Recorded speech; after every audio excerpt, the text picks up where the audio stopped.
یہاں ایک بات آپ سب کو بتا دوں، ہمیں منع کیا گیا کہ تقدیر پر بات نہ کریں۔ قدر بمانا تقدیر کے ہے۔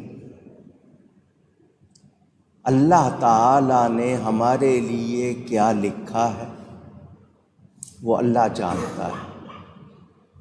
ہم جو کچھ کرتے ہیں اپنی مرضی سے کرتے ہیں، اللہ کا لکھا ہوا پڑھ کر نہیں کرتے۔ ہمارے پاس ارادہ ہے، اختیار ہے۔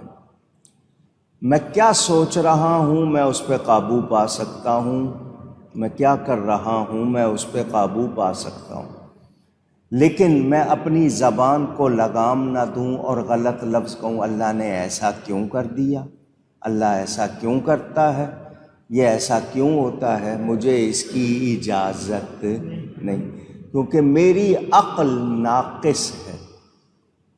اللہ تعالیٰ کے بارے میں اپنی عقل سے کوئی بھی اندازہ لگا سکتا نہیں۔ دنیا اس وقت سائنس کو مانتی ہے۔ یہ سائنس آج آپ کو کرشمے دکھا رہی ہے۔ تھم امپریشن، جس کو نشان کہتے ہیں، انگوٹھا لگانا۔ 7.5 ارب سے زیادہ دنیا کی آبادی ہے، یہ انگوٹھا کیوں لگواتے ہیں؟ کہ جی دستخط تو کوئی دوسرے کا بنا سکتا ہے، سگنیچر تو کوئی کاپی کر سکتا ہے، لیکن نشان انگوٹھا یہ کیوں لگوایا جاتا ہے کہ 7.5 ارب میں ایک کا دوسرے سے ملتا نہیں؟ مجھے عقل سے کوئی اس کا جواب دے دے۔ آنکھوں کو دیکھتے ہیں، بہت سے اپنے ملکوں میں گئے ہوں گے، انہوں نے وہاں پر کیمرے لگائے ہوئے ہیں، وہ آپ کی آنکھیں دیکھتے ہیں، کیونکہ انہیں پتہ ہے کہ آنکھوں میں ہر ایک کی الگ الگ اللہ نے کاروائی رکھی ہے۔ تو یہ سائنس بھی تسلیم کر رہی ہے، وہ بھی عاجز ہے کہ قدرت نے یہ سب کچھ کیسے کیا۔ تو ہم اللہ کے بارے میں جب بھی سوچیں یہی کہ وہ قادر ہے۔ قادر کا مطلب سب کچھ کر سکتا ہے، اس کو کوئی روکنے ٹوکنے والا نہیں، اس کو کوئی کمزوری اور معذوری نہیں، کوئی مجبوری نہیں۔ یہ لفظ بھی آپ کو سمجھانے کے لیے کہہ رہا ہوں، اللہ کے ہاں ایسی کوئی بات نہیں۔ آپ نے سنا کوئی شخص اپنی طرف سے اللہ کے لیے کہہ دے اللہ ایسے، تو ہم اپنا دعویٰ کیسے کر سکتے ہیں؟ کیونکہ ہم اللہ کے بارے میں ساری باتیں جانتے نہیں۔ شروع میں قرآن میں ایمان والوں کی 6 نشانیاں بیان ہوئیں۔ پہلی نشانی کیا ہے؟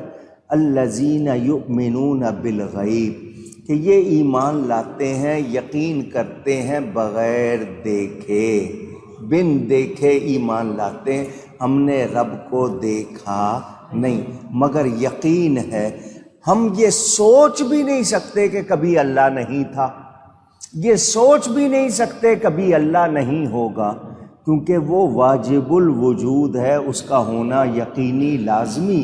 تو اب اگر کوئی ایسی سوچیں ہمارے دماغ میں آ رہی ہیں تو ہمیں ان کو جھٹک دینا ہے، اور بات اس لیے نہیں کرنی کہ ہمارے پاس اتنا علم اور سمجھ نہیں ہے، تو ہم تقدیر پر بات کر سکتے نہیں۔ لوگ شکایت کر دیتے ہیں، اجی گھر میں یہ جوان بیٹا ایک ہی تھا، بوڑھا لیٹا ہوا ہے 100 سال کا بستر پہ، اس کی ضرورت نہیں ہے، لیکن اللہ نے جوان لے لیا اور اس بوڑھے کو چھوڑ دیا۔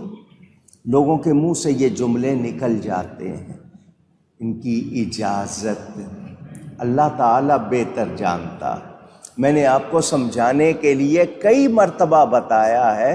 ایک شخص تھا، اس نے تربوز دیکھا، واٹر میلن، ادوانا، متیرا، جو بھی آپ کے ہاں کہتے ہیں، عربی میں حبحب کہتے ہیں، نرم سی بیل کے ساتھ لگا ہوا ہے، اتنا وزنی پھل، اور یہ بیل کے ساتھ، پلانٹ کے ساتھ لگا ہوا ہے۔ اس کو تو کسی درخت پر ہونا چاہیے تھا، انسان تھا نا، اپنی عقل سے سوچ کے کہہ دیا کہ اس کو تو کسی مضبوط درخت کے ساتھ ہونا چاہیے تھا، یہ بیل کے ساتھ زمین پہ ہے۔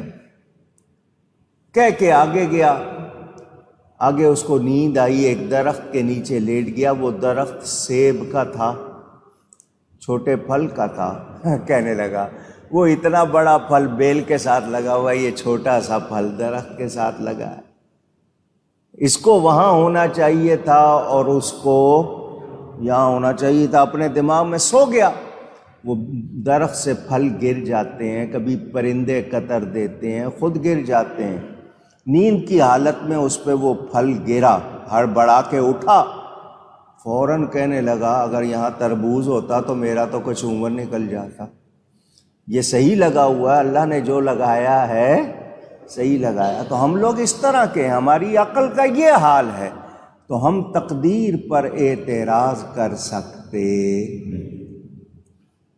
ہمیں اللہ کی رضا پر راضی رہنا، وہی بہتر جانتا ہے کیا صحیح ہے، کیا ہمارے لیے بہتر. ہم دعائیں کرتے ہیں یا اللہ مجھے یہ چیز دے دے، اللہ فرشتوں سے فرماتا ہے اس کو یہ چیز نہیں دینی، میں نے اس کے لیے اس سے بہتر بنائی ہوئی ہے. ہم اسی پہ لگے ہوتے ہیں، نہیں یہی چاہیے یہی چاہیے یہی چاہیے. تو ہماری سوچ سمجھ ہمارے مطابق ہے. اللہ کی شان بہت بلند ہے، تو ہم اللہ کے بارے میں ایسی کوئی بات کریں جو مناسب نہیں ہے، وہ ہمارے ایمان کو ضائع کر دیتی ہے. ہمیں اپنی سوچ پر بھی قابو پانا ہے. حضرت سیدنا عبداللہ ابن عباس رضی اللہ تعالی عنہما نبی پاک صلی اللہ علیہ وسلم کے چچا زاد بھائی ہیں.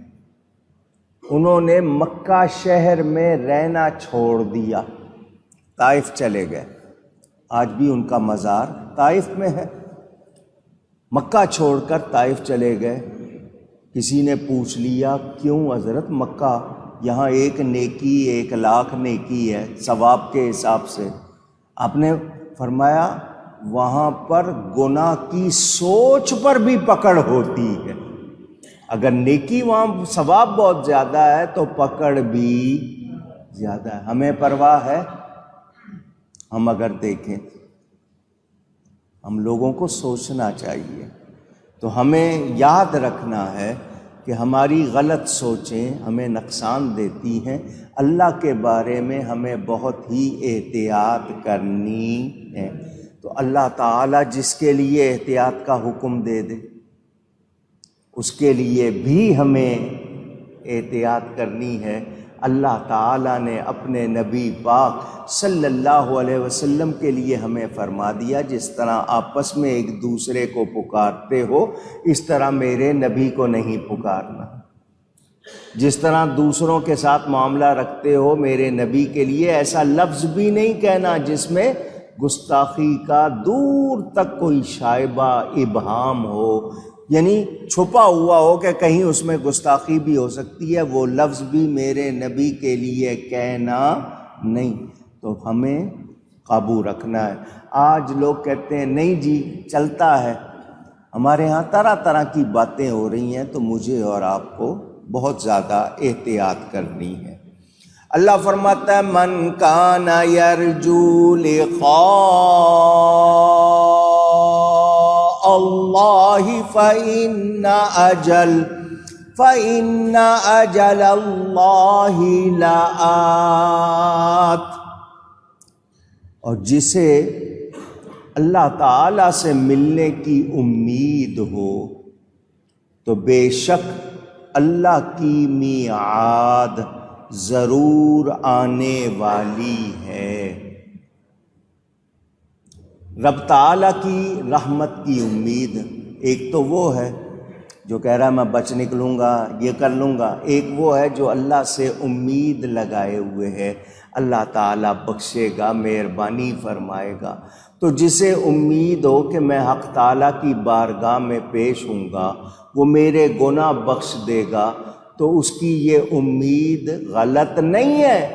اللہ واقعی غفور الرحیم ہے، کوئی شبہ نہیں. رمضان میں درس تراویح میں معتکفین کے ساتھ بات کرتے ہوئے میں نے باتیں سنائی تھیں ان کو. میرے آپ کے گناہ گنے جا سکتے ہیں۔ آپ کہیں گے جی میں نے بہت گناہ کیے، جتنے بھی کیے وہ گنتی میں آ سکتے ہیں۔ لاکھ کی ہیں، 10 لاکھ کی ہیں، کروڑ کی ہیں، ارب کی ہیں، کھرب کی ہیں، کیونکہ آج کل کی گنتی بھی بہت بڑھ گئی۔ آپ 300 زیرو لگا لیں، یہاں تک آپ کی گنتی چلی گئی ہے کمپیوٹر میں۔ میں کہنا یہ چاہتا ہوں آپ کے گناہ جتنے بھی ہوں، چھوٹے بڑے، گنے جا سکتے، اونچی گئی ہے، اللہ کی رحمت گنی جا سکتی نہیں۔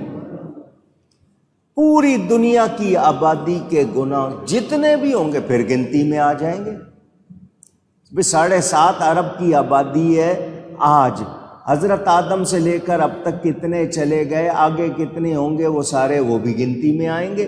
ان کے گناہ کی بھی گنتی ہو سکتی ہے، مگر اللہ کی رحمت کی گنتی ہو سکتی نہیں۔ تو جسے یہ امید ہے میں اللہ کی بارگاہ میں جاؤں گا، وہ غفور الرحیم ہے، بخش دے گا۔ تو اللہ تعالی واقعی غفور الرحیم ہے، وہ جو چاہے کرے۔ ہم اس سے نہیں پوچھ سکتے، وہ ہم سے پوچھ سکتا ہے۔